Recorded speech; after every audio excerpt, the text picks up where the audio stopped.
Welcome to What She Said. I'm your host, Candace Sampson. Well, this is it, the last show of the year, and as 2023 draws to a close, I want to extend my heartfelt thanks to all of you who have joined me for yet another incredible year of What She Said. This year has been a whirlwind with 44 shows, 10 long-form podcasts, 237 interviews, and 169 guests.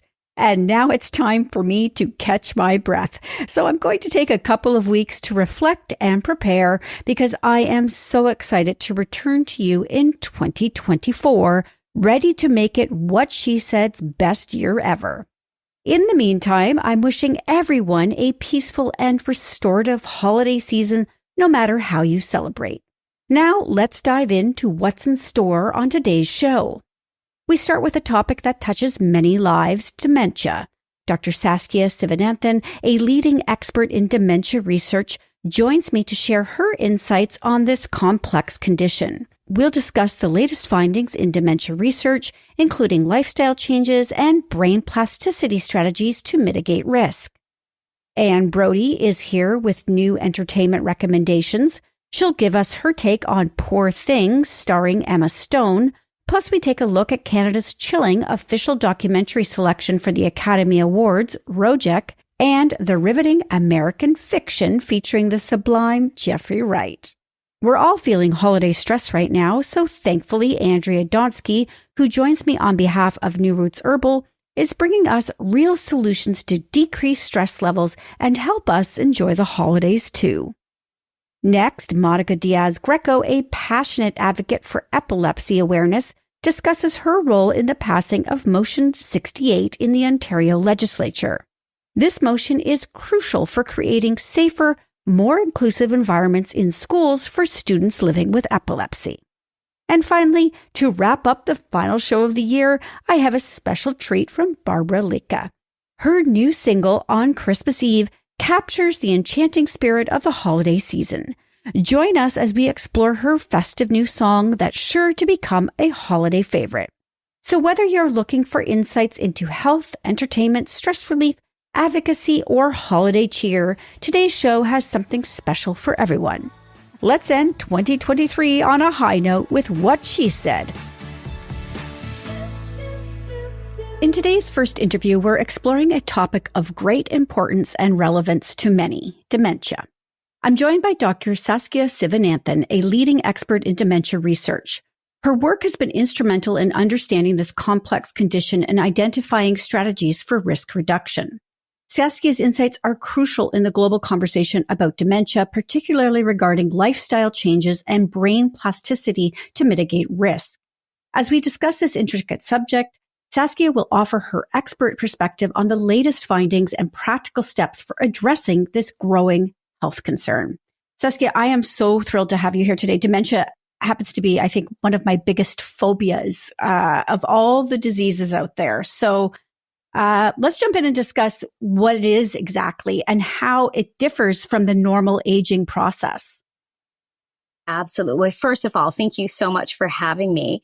And I'd say you're not the only one who feels that way about dementia. In fact, many surveys that have been conducted have found that dementia ranks number one, if not within the top three diseases that people are most afraid of. And I understand why. There's a lot of stigma around it. So maybe we'll step back first and explain what dementia is, because sometimes people use the term dementia and Alzheimer's disease interchangeably. But really, dementia is an umbrella term. So it's kind of like saying cancer, and there can be many diseases under that umbrella. So there are over 100 types of diseases that have dementia. Alzheimer's disease is the most common one, but there are many others. There's frontal temporal dementia, vascular dementia. More and more we're hearing about mixed dementias. So the common thread across those is memory loss. And this is different from normal aging. So as we age, of course, we're going to have a little bit of cognitive changes, just as we're going to have physical changes. But dementia is a disease. And with dementia, the sort of cognitive and memory changes that you see is different. It's not a normal part of aging. Now, another thing maybe to quickly touch on, is that while memory loss is the symptom most people are aware of, there are other symptoms for dementia, and those can sometimes present before the memory loss. So things like personality changes, mood changes, and again, we'll talk about this, I'm sure, these present differently with women and men.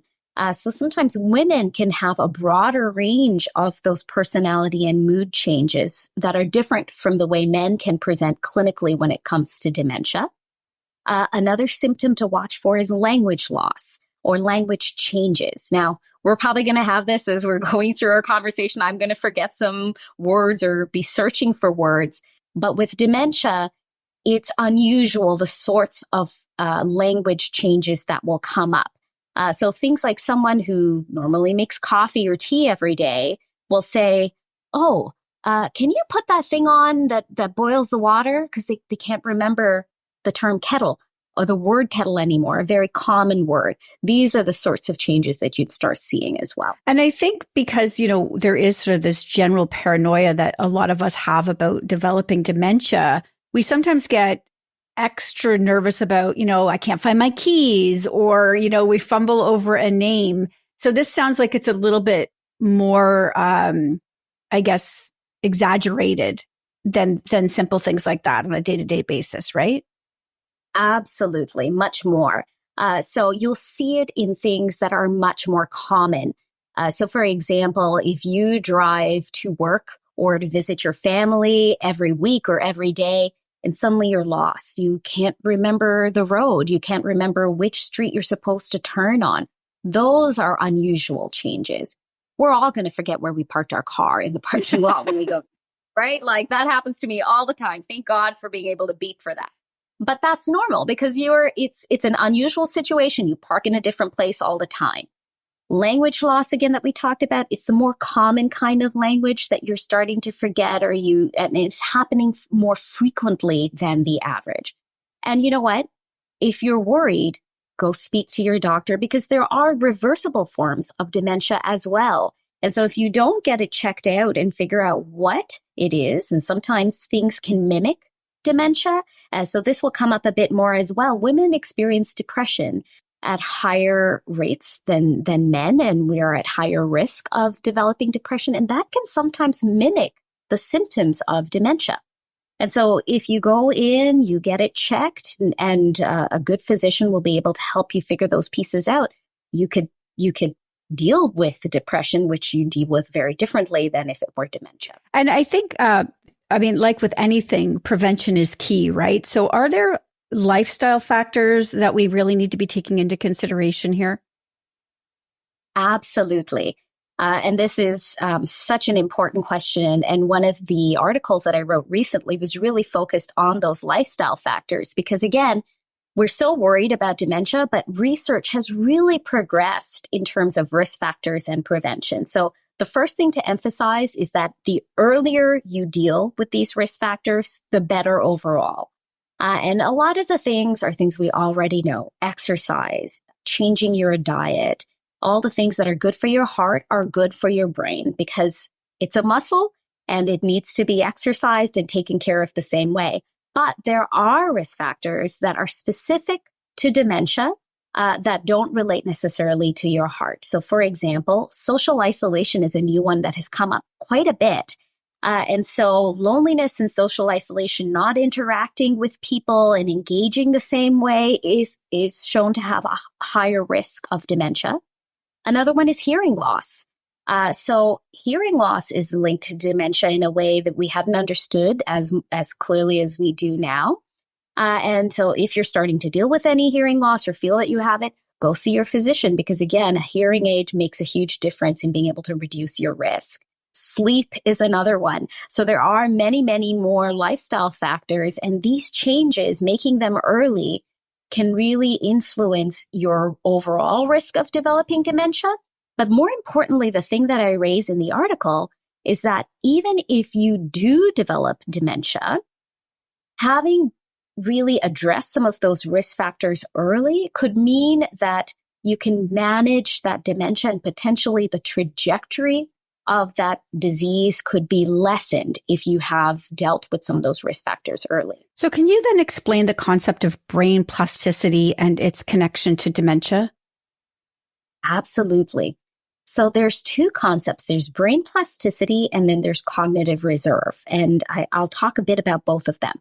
But let's start with brain plasticity. So our brains are these amazing organs that are constantly growing, creating connections, and basically communicating between cells. Our brain cells are called neurons. So brain plasticity is the idea of creating new pathways all the time. And this is why we're always talking about be engaged. So the social engagement is important because that's creating new connections in your brain. So increasing your brain plasticity. But so is engaging your brain. So picking up new hobbies, learning a new language, getting out of your comfort zone because it forces your brain to exercise. You're creating new neurons and pathways again. But let's talk about cognitive reserve because this is what underlies also some of those risk factors. So the idea of cognitive reserve is that as you engage your brain more, you've created more and more neural connections and pathways. And that makes your brain more resilient if there's any damage. So if dementia starts damaging your brain, one or a couple of the pathways might be impacted, but because you have other neural pathways connected, they can compensate for the pathways that have been impacted, which means that then the effects of dementia are lessened. So I'll give you an example. You know me as Saskia Sivananthan. We're talking on this podcast. You might know me as a researcher. And if you can see me, I like fancy big earrings. Okay, so you have 3 pathways to remember me. Now, if dementia were to impact 1 or 2 of those pathways, let's say you no longer have the pathway to remember me as a researcher, you can still access remembering me because you remember I like big earrings.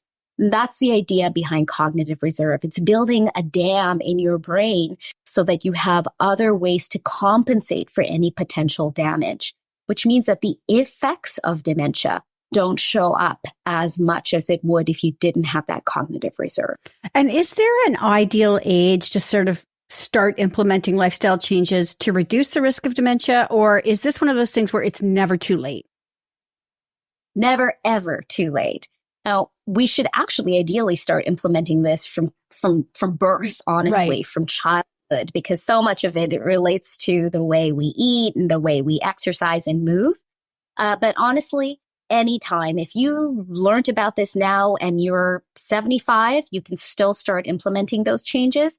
There is some research to show that if you start making those changes even after the age of 40, they can still have a really good impact in that overall trajectory. So make them as soon as you can. Hi, I'm Steve Yerko. And I'm Tara Sands. Now available from Maji Media is our new podcast, 4Kids Flashback. 4Kids is the company who brought you the English dub of Pokemon in the late 90s and so many other shows like Yu-Gi-Oh!, Shaman King, Teenage Mutant Ninja Turtles, Kirby, the infamous One Piece dub, and so many more.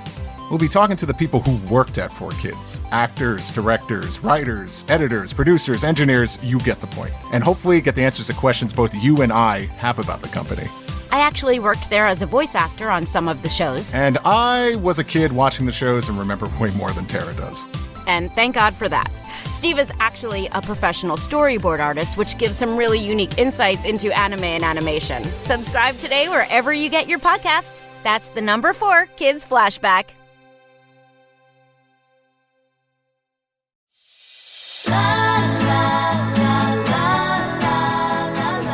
Okay, we're back with Dr. Saskia Sivananthan. Saskia, I just want to ask you, because I think the other thing that as I'm listening to you talk about, the importance of sleep or, how, sometimes we naturally forget things. But I think women listening to this, especially women who are menopausal, are sitting there going, wait a minute, I have brain fog all the time. It's impossible for me to get a full night's sleep. So how do we navigate this time of our life and differentiate what's normal, what's not, And is there something that should drive us right into a doctor's office to seek more help? Oh my gosh, that's an amazing question. And I don't know that I can answer it fully, Candace, but I'll back up and talk about a couple of pieces. The first is that more women than men do develop dementia. Right now, when we're looking at the projections, it's about 61% of people who do develop dementia are women. And then, of course, the 40% are men. And we'll talk about the flip side, which is caregiving. And we know, again, women are much more likely to be the primary caregiver. And when you're a caregiver for someone with dementia, you're also carrying with you the mental health stress and the physical stress. And all of that also impacts your health overall. And so some of those are pieces to talk about. But coming back to the question about if you're menopausal or premenopausal, these are some of the things that actually research has not done a very good job of understanding well. And this is why sex and gender research and that lens is so important when we talk about and start looking at dementia, because we know that hormones impact your risk of dementia, the clinical presentation of dementia, and that trajectory. And there are some fantastic researchers who are doing a lot of work on that. Gillian Einstein is a Canadian researcher based at the University of Toronto who's really looking at some of that, those specific questions. I would say that if you ever have any concern about memory loss, language loss, brain fog, to speak to your family physician, because they will help to differentiate between how much of that may be part of menopause and how much of that is dementia related. And if there are changes that you could make to be able to sleep better, because it's not just about the hours of sleep, it's the quality of sleep, right? We know about that research as well. And so you might not be getting a good solid 8 hours stretch, but if you're getting 3 to 4 of good high quality sleep, that's still important because that's when your brain is having a chance to reset, to really amalgamate and process what your day has gone through and to continue with its neuroplasticity. And obviously, dementia doesn't just impact individuals and families. This has a huge impact on our society at large. So in terms of public health policy, what changes would you like to see to better address the challenge of dementia? Dementia is one of those diseases that it's promiscuous in a sense. It cuts across so many different boundaries. It's not a health disease alone, and we treat it like it's health only. But dementia, it affects your ability to drive. It affects your ability to work. It affects your ability to interact with your community. So dementia really needs to be treated from a public health perspective. I was the co-author of the Global Action Plan on Dementia when I was working at the World Health Organization. And the reason we took that approach is because we wanted countries to understand that you can't treat it so narrowly just within the health sector. And some of the big public policy changes are changes that we actually have implemented fairly well for other diseases. So we can learn from those. I'll give you an example. Just even if we start on the prevention side of things, right? If we were to implement public policy that would support better physical activity, you could get a reduction or a subscription on your gym membership so that it encourages people to be able to go to the gym. Or the community centers had programs that were free or more enabling of being able to make those changes. We all know the rising price of groceries. If we were able to look at ways to be able to support better benefits so that people are able to eat healthier, those are some of the more public policy changes. Even hearing aids, they're very expensive if you actually needed to go out and get one. Again, being able to negotiate better pricing on those. But the other sorts of public policy approaches for dementia is helping people age in place and be engaged in their community. And other countries have learned to do that in a much better way, but we haven't really taken that cultural approach here in Canada really well. So countries like Japan, we hear about the Netherlands and Finland, Sweden. These countries have really looked at dementia and said, okay, how do we enable people who are living with this disease to stay within the community? They have separate grocery lines, for example, so that you can take your time. You can still go grocery shopping, and you might forget, and you might need some additional help to find the ingredients or the things on your grocery list, and that's okay. There's a slower line just for that. Even looking at the built environment, having the crosswalks be more accessible and more time on how long it takes to cross. Being able to have the bus drivers and the librarians trained on looking for symptoms or signs of dementia, and then how to respond and support the person. These are all changes that we can really make to enable people to be more engaged so that it really delays the need to be able to switch to long-term care, but also supports caregivers. We don't have a lot of good benefits for caregivers.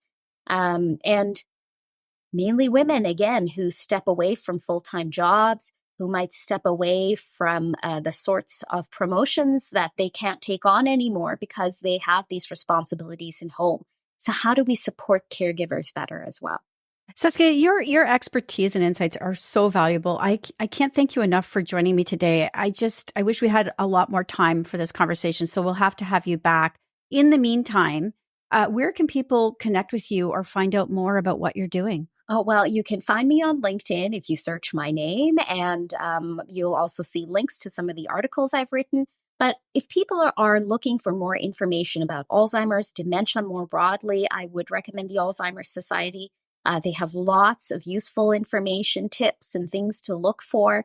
And please connect with your family doctor if you have any questions about or you're worried about your memory, because the earlier you are able to connect, the better you're able to get the support you need. All right. Thank you so much, Saskia. It was my pleasure. Joining me now for the last Saturday Night at the Movies of 2023 is Anne Brodie. And Anne, let's just jump right in because I would like to talk about Poor Things first, because I am seeing and reading so much buzz about this film. Yeah, Emma Stone's going to be nominated. Yorgos Lanthos is going to be nominated, the director. Probably Willem Dafoe. It's about a doctor in London, maybe 1860s around there, who finds a dead woman's body in the river. She's jumped in, and he reanimates her. Now, get this. He reanimates her. He removes the living baby from her, takes its brain cells, and puts it in the dead body of Emma Stone, and she comes to. And she has these awkward movements. It's really bizarre to watch. And then she discovers sex and she becomes a total sex machine. It's kind of depraved in some ways, but it's not due to her moral sense. It's due to her freedom and her unfamiliarity with being human, because she's not human. So it's a lot of, it's hard to describe. It's really a visual treat. It's just stunning. The settings and her costumes and her movements are incredible. She must have had a special kind of a movement coach to show this, rattling, weird way of being dead, of being undead. You know what I mean? And it's quite different from his film, The Lobster. It's a lot darker. And Willem Dafoe is just out of this world. I mean, wow. So, you have to choose if you want something that's going to be Oscar-y and very challenging, or whether you want something light. This ain't So it's not for me, because I want light and fluffy. If this is challenging, I'm out. All right. Well, I'll wait for that one to come out on TVOD. All right, let's talk about Rojek. Oh, yes. This is Canada's entry to the Oscars for Best International Feature and Best Documentary. It is astounding. A Kurdish-Canadian woman goes to, what is her name? Zayn Akyol. She goes to Syria, gets entree into a prison there, and interviews extremist ISIS, Daesh, fundamentalists who are warriors, and they're in there for torture, killing, all of this stuff. And she talks to them about the roots of their fundamentalism and why they live in this primitive mindset. They'll do things in the culture. Apparently, if someone is an adulterer, they are thrown off a 4th floor balcony. If they steal, their hand is chopped off. It's just weird. And anyway, so a lot of these soldiers say that male and female say that they were possessed by jinns, which are devils, and were very unhappy, but becoming extremist soldiers healed them. So it's just a totally bizarre way of thinking. And it just is an astounding view into the mindset that, you know, the world is dealing with in 2023, going back to their primitive times. She also follows this group of feminist soldiers in Syria fighting against them, and they're amazing. And then she discovers, once the film is finished, that only one survives. It's a whole different world. It's a whole different world. All right. So that's a heavy documentary. Is it in theaters? Theaters, Crave, and TVOD. It's heavy, but it's kind of essential. All right. Excellent. Here's the one that I think we both agree is going to be a total winner. American Fiction. Yes, sir. Oh my God. It's got my favorite in it, Jeffrey Wright. He plays an author, very intellectual guy and a professor whose books just don't sell. So a woman comes up, another professor, and she writes in the street patois about the Black experience in America, and her book goes through the roof. So he thinks, I can do that. So he holds himself away and anonymously writes this book that he calls F Word. It sells like hotcakes, but he can't stand it because it totally goes against his view of himself as intellectually superior and using the King's English and whatnot. So he's got to keep it under wraps. It's so funny. And such a twist at the end. You just won't believe it. But Jeffrey Wright, we've discussed him. He's a very subtle, smart actor, and he just slays every role that he's in, and he slays this one. And he gets to be a bit funny too. Funny in an ironic way. So now that is in theaters. Oh, and Sterling K. Brown from TV, he will likely get a Best Supporting Actor nomination, and Jeffrey Wright will get a Best Actor nomination. So, all right. Sorry, that one is in theaters, right? In theaters, yes. All right, excellent. Did I see Tracy Ellis Ross in there? She is. She's got a small role, but very small role. But yes. She's always fun to see too. All right, Anne. So you've got these and a lot more over on the website. Plus, we don't have a show next week, but you will have a column up with new entertainment. I will definitely have that. All right. Thank you for joining me today, Anne. Yes, you too.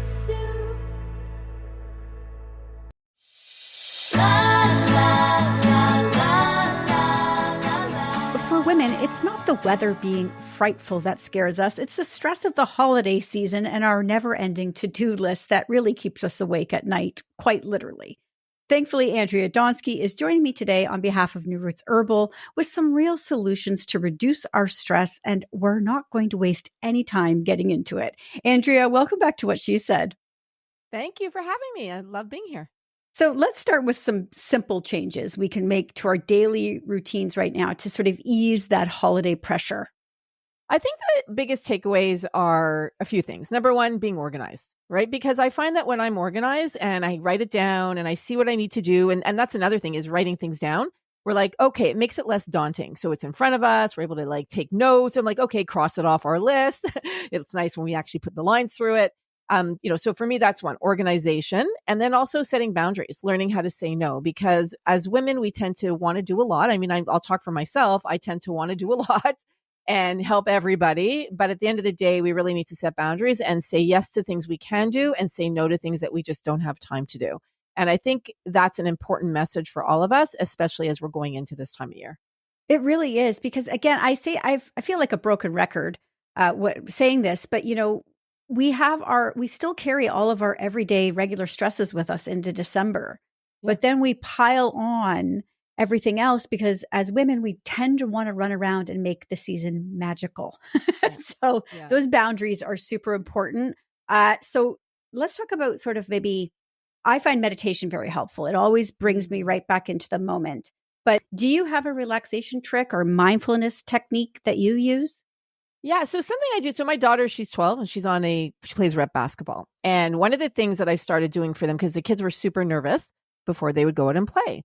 And we started doing breathing techniques. So one of the things that I saw that has amazing research on it, and I do this myself, and just to start is just remember to breathe, because so many of us are not breathing. We breathe shallow, right? So just remembering to breathe where you're sticking your stomach out when you're breathing in and your stomach in when you're breathing out. So one of the techniques that I love that I'm using on these kids, and it works so well because when we do it, they start yawning. So I'm like, yep, there we go. That's stimulating the parasympathetic part of our nervous system, which helps us to relax. So we can do it together even. So you take 2 breaths in. So you go through your nose, 2 breaths in, then take a 3rd breath in, and then out for 6.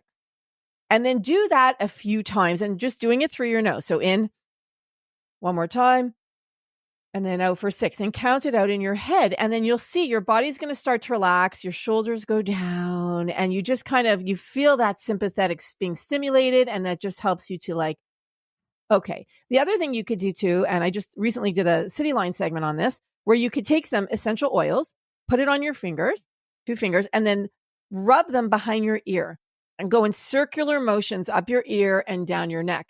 And again, that's going to help to stimulate your nerve endings. It's also going to stimulate the parasympathetic part of your nervous system. Rub them together, breathe them in. Essential oils have terpenes that also can help us to relax.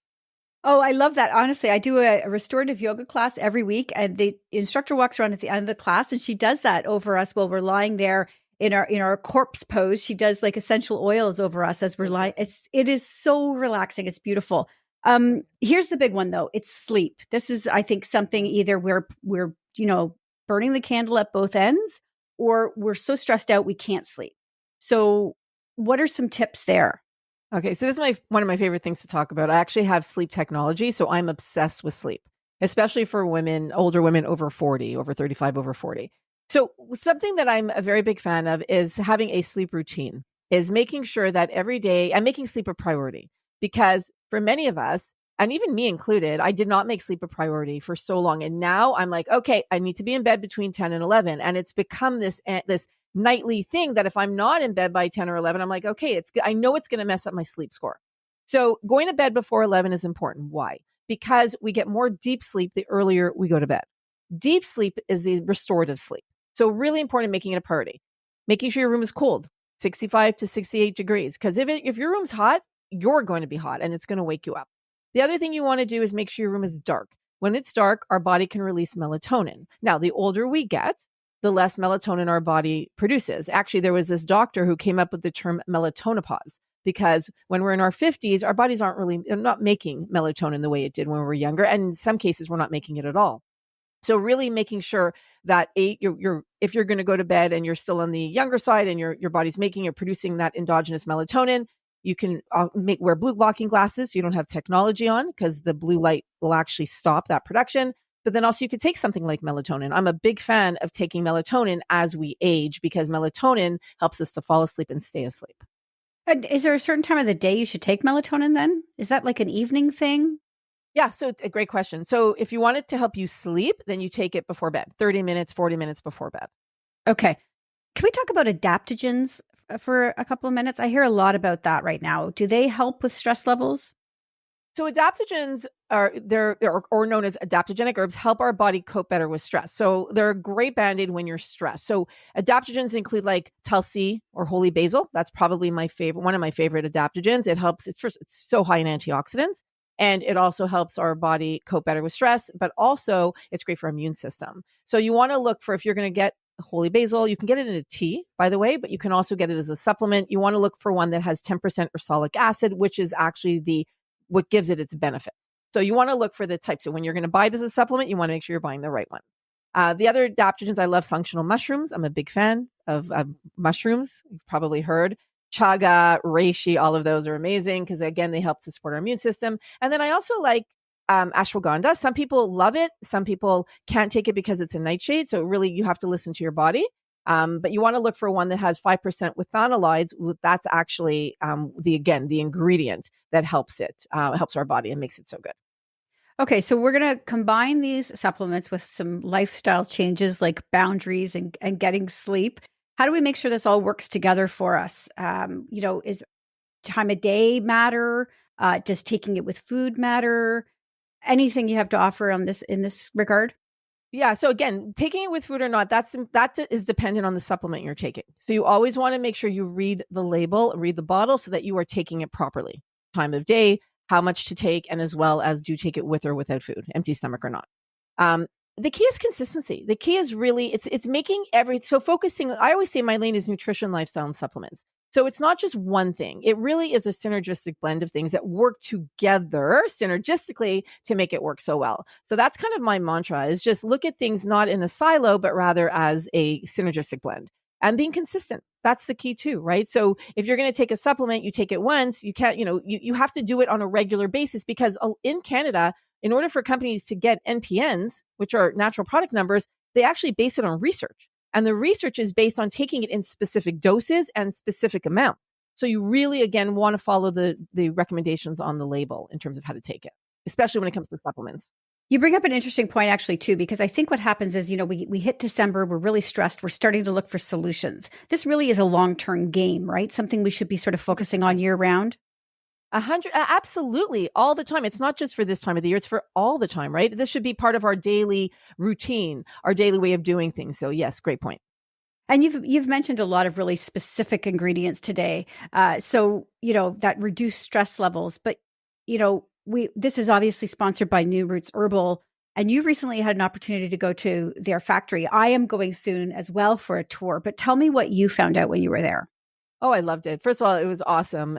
Yes, I work with them, and I think they're an amazing company. Peter, their owner, the man who created it all, is really particular about quality and science, which is what I really love about them too. I had a tour of their lab, which was incredible. I mean, everything they do is tested. Everything they do is based on research, which I really love as well. And it's all about quality. So you could trust them. So for me, I'm very big on making sure you know who's behind the brand, right? Can you have access to the people behind the brand? And I've had access to them, and I understand the way they work, and I understand what their values are. And yeah, I'm a big fan. All right. Excellent. Andrea, thank you so much for joining me today. Any last words for anybody as we close out this interview? Happy holidays. And I hope you have a stress-free or less stressful holidays. And Happy New Year as well. All right. Thank you, Andrea. We'll have you back soon. Epilepsy is a condition that affects approximately 1 in 100 Canadians, significantly impacting quality of life, particularly for children. Navigating the challenges of this neurological disorder in daily activities, especially in school, can be daunting. In this next interview, I'm joined by Monica Diaz-Greco, a passionate advocate and mother who played a pivotal role in the passing of Motion 68 in the Ontario legislature. This vital motion calls for comprehensive epilepsy policies in schools, ensuring staff are trained to administer emergency epilepsy medication. Monica's advocacy efforts are a shining example of creating a safer and more inclusive environments for students living with epilepsy. Monica, welcome to the show. Thank you so much. And thank you so much for this opportunity. Really appreciate it. Your dedication is remarkable. So could you please share with us, the context of you getting involved with this in relation to your daughter's experience, Emma? So Emma was diagnosed with a rare form of epilepsy at 7 months of age, and it's called infantile spasms. And really, we had never heard of it. And my husband and I took us quite a bit of time to navigate what this meant for her, what this meant for us, and what it meant for our family. We really weren't prepared. We had no idea of what infantile spasms was. So in 2018, when Emma was 4 years old, we had decided to establish Emma Is, and it was a way to create awareness for what infantile spasms is. And then as she developed epilepsy, we really started to look at that as well. And really the opportunities just seemed to present itself. So with Motion 68, we were responding to a situation that had occurred. And it just seemed to happen. So I guess I'll get into a little bit more with that. Emma was in last year, she was in grade 3. The day before our trip, we were informed that the staff was not comfortable with the possibility of administering emergency medications to Emma on the trip. And so, being the night before, expectations are she's going to go. It really highlighted the fact that if there was discomfort on a trip, there was always going to be discomfort because the medication wasn't changing. So at that point, we realized that there are other laws in place in our schools. And so we needed something in place for children with epilepsy to be protected. And so they can be included in all aspects of the educational experience. So can you explain then what the motion entails and how it will impact students with epilepsy in Ontario schools? Sure. So currently, PPM 161 by the Ministry of Education covers 4 prevalent medical conditions: diabetes, asthma, epilepsy, and anaphylaxis. 2 of them are covered by a law. So staff members are actually trained on the administration of the EpiPen, for example, and students are allowed to keep the EpiPen on them in a case of an emergency. So if there is an epileptic emergency, children don't carry the medication on them. It's kept in the office. So someone would be required to either go to the office to get it, to give it to the student, or someone from the office would have to come, depending on what kind of day it is. We know schools are very, very busy. We don't want to waste any time. And so what this does is trains all staff on the administration of epilepsy medications. And to recognize the signs of when it would be required in a similar way as an EpiPen, and the students would be able to carry it like in a fanny pack on their person to cut down on the time of getting those medications to the person. So can you tell me more then about the role of organizations like Epilepsy Ontario and Epilepsy Toronto in supporting you and this initiative? So yeah, we're a small organization. So we've benefited a lot from Epilepsy Toronto. A lot of services have been administered through them. We have a great partnership with them. And so as a larger organization, they were able to connect with people that we weren't necessarily able to. And same with Ontario. Epilepsy Ontario looks at all of Ontario. So with our partnership with both of them, we were able to reach an MPP and facilitate this motion and ensure that our children are protected. Well, it's always nice to see somebody succeed in their efforts to get the government to take action. So Congratulations. This is wonderful. Do you have a message for parents of children with epilepsy, and what steps can they take to advocate for their own children in say, their local school?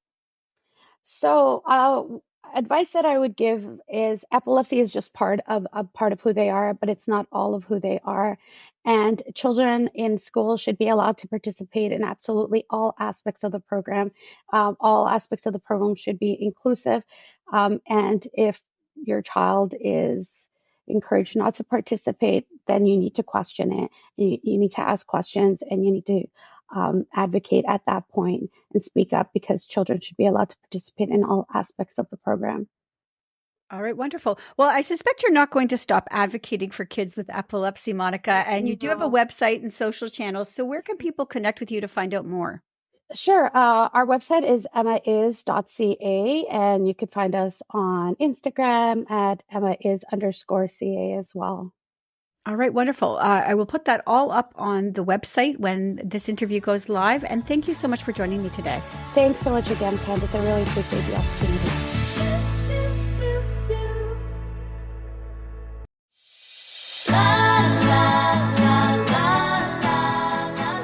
As we wrap up the final show of 2023, I can't help but reflect on the joy that Christmas, and more specifically, Christmas music, brings to my home.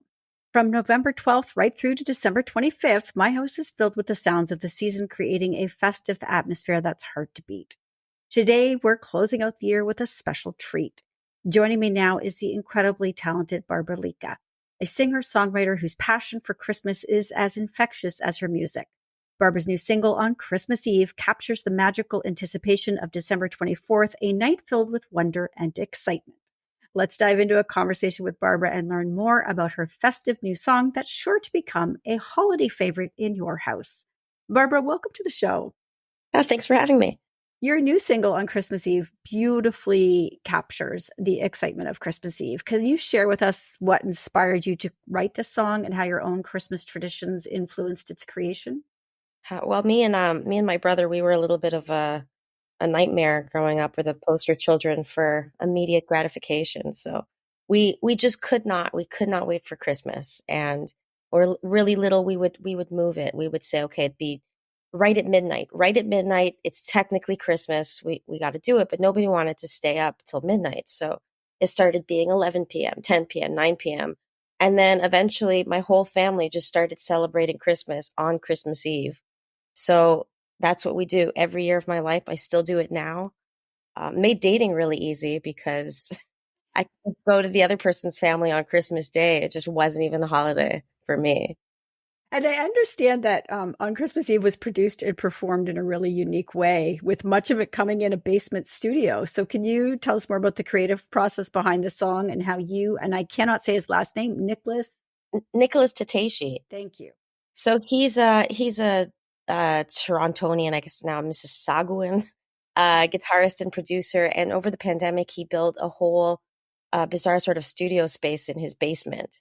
So we just went in there and taking turns playing things. I was playing keyboards. He was playing guitar and bass. And then we were programming things. We did the whole thing basically in his basement. It's such a beautiful song. So we're about to play the whole thing. And is there something that a message or a feeling you hope listeners take away from On Christmas Eve? Yeah, I mean, especially now that I'm a new mom and I see my kid and I see the whole cycle going around and he's going to be having Christmas again. I just want everybody to sort of go back to that feeling of being a kid and waiting to unwrap the presents and waiting for Christmas. So yeah, that joy of being a kid that some of us lose, I think, along the way. Absolutely. So thank you, Barbra, for sharing your insights and bringing us what I think is a really wonderful new addition to our holiday playlists. So as we say goodbye to 2023, let's enjoy the full magic of On Christmas Eve by Barbra Lica. From all of us here at What She Said, and we wish you a joyful holiday season and look forward to reconnecting with you in the new year. Happy holidays, everyone. Can you feel it in the air tonight? In a room aglow with firelight, all the children trying to fall asleep, counting little reindeer instead of counting sheep. Every single year it's just like this. Even when you're all grown up, you still feel like a kid. There's a beautiful, fantastic, certain kind of magic that makes you want to believe. And it only ever happens on Christmas Eve. See the neighborhood all wrapped in snow, hear the carols on the radio, presents underneath the Christmas tree, tied with pretty ribbons, waiting oh so patiently. Every single star can feel it too. They're shining even brighter than they usually do. There's a beautiful, fantastic, certain kind of magic that makes you want to believe. And it only ever happens on Christmas Eve. What a perfect photograph. Wish that we could make it last. Darling, let's stay up all night until the Christmas morning light. 'Cause there's a beautiful, fantastic, certain kind of magic that makes you want to believe. There's a wonder and amazement, something in the way it makes you want to believe. And it only ever happens on Christmas Eve.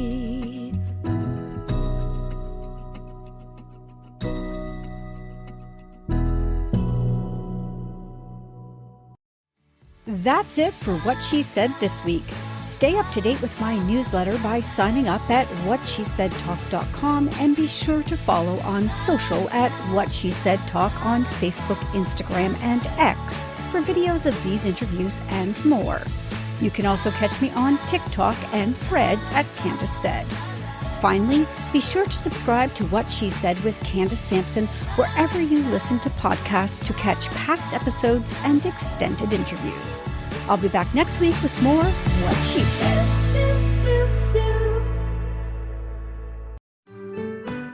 I'm Andrea Askowitz. And I'm Allison Langer. And we are the hosts of Writing Class Radio, a podcast, but we are so much more. We have writing classes. So if you are looking for live online classes where you can join a community, write to a prompt, get feedback, and get better, check out all our classes at writingclassradio.com. And listen to our podcast wherever you get your podcasts and at writingclassradio.com. Come on a journey like no other, where you will discover many roads that will lead you to a happier, healthier, and more stress-free life. And the beauty is, you don't need any vacation time for this adventure. The journey will come to you. Join Avery Rich on your very own journey into yoga.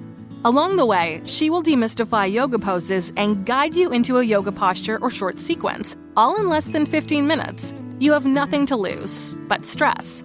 The Journey into Yoga podcast. It's not for people who like yoga, it's for people who don't like yoga.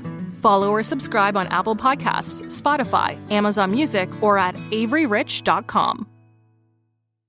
Another Sound Off Media Company podcast.